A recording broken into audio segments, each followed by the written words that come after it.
अस्सलामुअलैकुम नाज़रीन, तव्हां ॾिसी रहिया आहियो ज़ुल्फ़िकार अली सत यूट्यूब चैनल। जीअं त काल्ह 21 अक्टूबर 2023 ते मियां मोहम्मद नवाज़ शरीफ़ नून लीग जे क़ाइद पाकिस्तान जे सरज़मीन ते लैंड कयो। 4 सालनि जी जलावतनी खां बाद में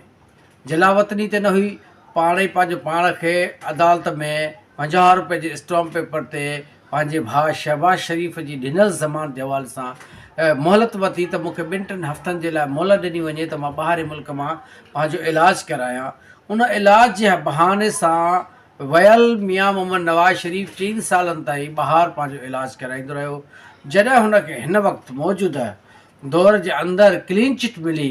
ऐं उनखे सभिनी इदारनि जे तरफ़ां ख़ासि तौर ते मां अचां थो त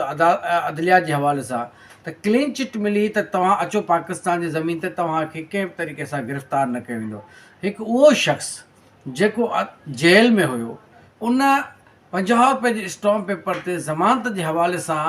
वियल नवाज़ शरीफ़ साहब कल्ह 21 अक्टूबर 2023 ते जॾहिं लैंड कयो पाकिस्तान में, त सभिनी ऑफिसरनि, चाहे पुलिस हुजे, एडमिनिस्ट्रेटिव पॉइंट ऑफ व्यू खां हुजे,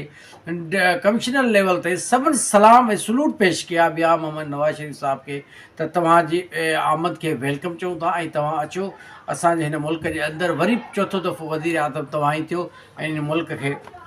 तव्हां हलायो। उन हवाले सां सभ खां पहिरियों त जॾहिं हू इस्लामाबाद एयरपोर्ट ते हुन लथो त स्टे कयो त इस्लामाबाद हाई कोर्ट जे chief justice Islamabad high court जे ऑफिस जो अमलो, यानी जेको थंब आंगूठो हणंदो आहे, आइडेंटिफिकेशन कंदो आहे, उहो अमलो एयरपोर्ट ते अची करे हुनजी थंब इम्प्रेशन जे हवाले सां, फ़ोटू कढण जे हवाले सां, हुनजी प्रेज़ेंटेशन ॾेखारण जे हवाले सां उहो अमलो अची अदालत जो एयरपोर्ट ते अची पहुतो। सम्झ में ॻाल्हि इहा नथी अचे त पाकिस्तान जो अदालती निज़ाम एॾो कमज़ोर छो थियो आहे, या पाकिस्तान जे अदालती निज़ाम जे लाइ जेको ॿुधंदा हुआसीं त अदालत जेको कानून आहे उहो वॾे माण्हूअ जे लाइ न आहे, सिर्फ़ु ऐं सिर्फ़ु नंढे माण्हूअ जे लाइ आहे। काल्ह इस्लामाबाद हाई कोर्ट यानी chief justice Islamabad high court जे बेंच में जेको 24 अक्टूबर ताईं हुनखे प्रोटेक्शन मिलियल आहे, हिकु मफ़रूर माण्हू, हिकु रुपोश घुर्बल अदालतनि खे सज़ा याफ़्ता माण्हू, कन्विक्टेड पर्सन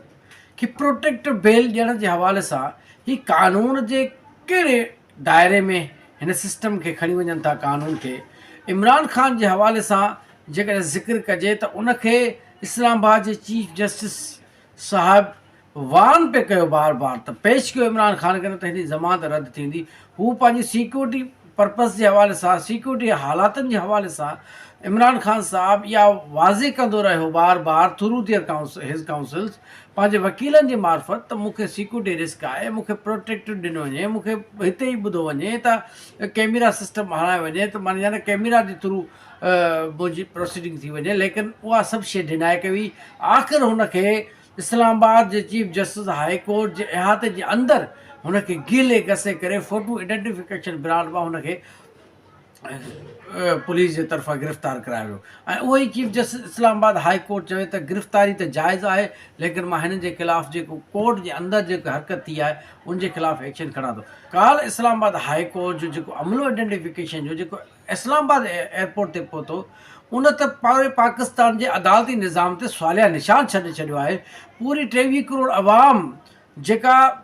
जेकी असांजा वॾा असांखे ॿुधाईंदा हुया त पाकिस्तान जो जेको निज़ाम ऐं अदल आहे, यानी अदल जो जेको निज़ाम आहे उहो मफ़लूज थियल आहे वॾनि माण्हुनि जे हथ ते। ग़रीब आवाम जे लाइ हीउ निज़ाम आहे इंसाफ़ जो, अदालतूं वग़ैरह निज़ाम जेको आहे उहो ग़रीब मिसकिन माण्हुनि जे लाइ आहिनि। जेको काल्ह मां सम्झां थो त मुंहिंजे हिकिड़े ज़िंदगीअ जे अंदरि इहो हिकिड़ो वॾो तजुर्बो थी वियो, या इहा हिकु शइ 100% कंफर्म थी त वाक़ई हीउ निज़ाम जेको अदालती निज़ाम आहे उहो सिर्फ़ु ऐं सिर्फ़ु वॾनि माण्हुनि जे लाइ आहे, ख़ासि तौर ते मियां मोहम्मद नवाज़ शरीफ़ जे लाइ आहे, शरीफ़ ख़ानदान जे लाइ आहे, न कि इमरान ख़ान जहिड़े मिडिल क्लास माण्हू जे लाइ, जेको ग़रीब आवाम जे ॾुखनि सुखनि जी ॻाल्हि करे, जेको हू लॉ एंड जस्टिस सिस्टम जे हवाले सां, यानी रूल ऑफ लॉ जे हवाले सां जेको पुकार कंदो रहे त पूरे पाकिस्तान जे अंदरि इंसाफ़ जो निज़ाम नंढे वॾे जे लाइ बराबरि हुजणु खपे। मां सम्झां थो त इहो जेको नारो आहे इमरान ख़ान साहिब जो, इहो हिकु सिर्फ़ु उमेदु आहे त 23 करोड़ अवाम हिन मुल्क जे अंदरि इंसाफ़ हुजे, इंसाफ़ जो बोल बाला हुजे। लेकिन पाकिस्तान जो अदालती निज़ाम यानी जजिस नथा चाहिनि त पाकिस्तान जे अंदरि इंसाफ़ जो बोल बाला रहे, अदालती निज़ाम ताक़तवर रहे, अदालतूं जेके आहिनि क़ानून मूजिबि कमु कनि, उहे पाण बि नथियूं चाहिनि, जंहिंजे करे ई त पूरी इंटरनेशनल तव्हां जुडिशल सिस्टम ॾिसंदो त पाकिस्तान जो नंबर 132 खां चढ़ी वियो। लेकिन काल्ह की जेका हरकत थी आहे, जेको गैर क़ानूनी अमल थियो आहे मियां मोहम्मद नवाज़ शरीफ़ जी थंब इम्प्रेशन जे हवाले सां, पूरी Islamabad high court chief justice साहिब जो अमलो जेको आहे वञी एयरपोर्ट ते हुनखां हुनजी फ़ोटो सेशन करणु ऐं हुनजे आंगूठे वग़ैरह जो हणणु ऐं हुन बायोमेट्रिक जो जेको निज़ाम आहे उहो उते शिफ्ट करे छॾनि। त मां सम्झां थो त जेकॾहिं इस्लामाबाद जो चीफ जस्टिस साहिबु पाण वञी आहे इस्लामाबाद एयरपोर्ट ते वञी प्रोसीडिंग करे आहे, त बाक़ी बचो छा वञे, बसि उहो बि हलियो वञी आहे उन सिस्टम में। त सॼो पाकिस्तान जे 75 साल जो जेको निज़ाम अदल जेको ज़बून हालत कमज़ोर थी चुको आहे, मां सम्झां थो त काल्ह उनखे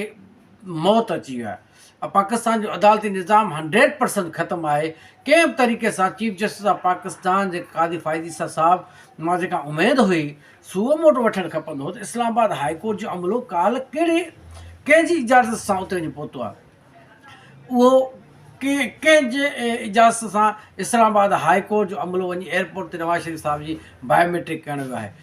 सुओ मोटो वठणु खपंदो हो। इन अमल ते पाकिस्तान जे चीफ जस्टिस यानी सुप्रीम कोर्ट ऑफ पाकिस्तान खे सोचणु खपे त हीउ निज़ाम अदल सिर्फ़ु ऐं सिर्फ़ु ग़रीब माण्हुनि जे लाइ आहे। हीउ 23 करोड़ अवाम पाकिस्तान जे अदालती निज़ाम मां सम्झां थो त मुकमल तौर ते मायूस आहे। पाकिस्तान जे अंदरि पाकिस्तान जे सियासी लीडरनि जी आमद वेलकम आहे, तमामु बहितरीनु अमल आहे। इन ॻाल्हि खे कंहिं बि तरीक़े सां नज़रअंदाज़ नथो करे सघिजे। पाकिस्तान जा सभु सियासी लीडर,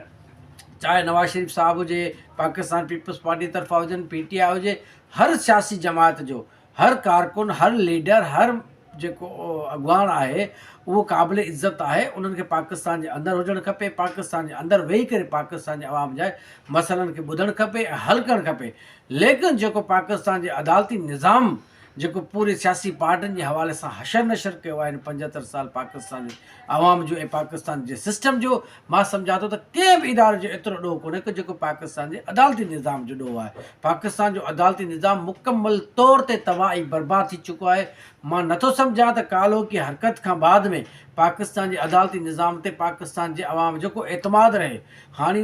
कंहिं बि तरीक़े सां मां सम्झां थो त सियासी जेके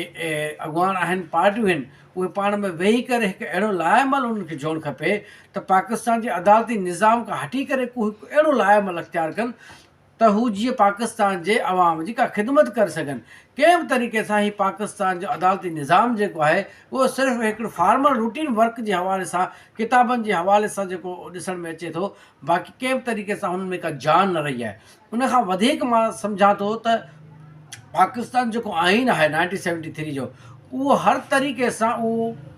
निचली सतह ते आयल आहे। कमज़ोर तरीन आइन पाकिस्तान जो जेको इफ़ेक्ट आहे, असरु आहे, उहो कमज़ोर तरीन आहे। पाकिस्तान जो आइन पढ़ण जे हवाले सां जेकॾहिं के पढ़िजे त मां सम्झां थो त पाकिस्तान जो आइन जेको आहे उहो पूरी दुनिया में तमामु बहितरीनु आइन आहे असांजे मुल्क जे हवाले सां, पाकिस्तान जे हवाले सां। लेकिन जहिड़े तरीक़े सां उन आइन सां हशर कयो वियो आहे, जहिड़े तरीक़े सां उन आइन सां खेॾियो वियो आहे, उनजी लताड़ कई वई आहे, ख़िलाफ़ वर्ज़ी कई वई आहे, हाणे उन आइन जे अंदरि उहा क़ुवत ऐं जान न रही आहे। छाजे करे त हर इदारो, हर माण्हू, ख़ासि तौर ते पाकिस्तान जो अदालती निज़ाम उन आइन जी रखवाली न करे सघियो आहे, नाकाम रहियो आहे। पाकिस्तान जे आइन जी साख बहाल रखण जे हवाले सां कंहिं बि तरीक़े सां पाकिस्तान जो अदालती निज़ाम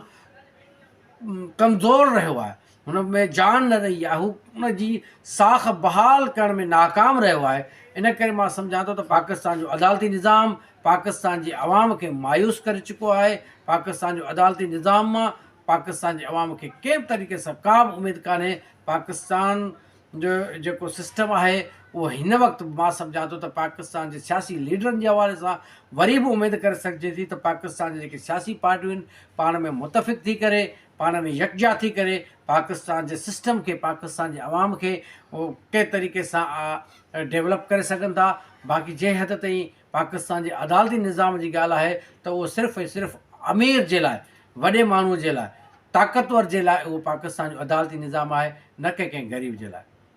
पंहिंजो ख़्यालु रखिजो। अल्लाह निगहबान।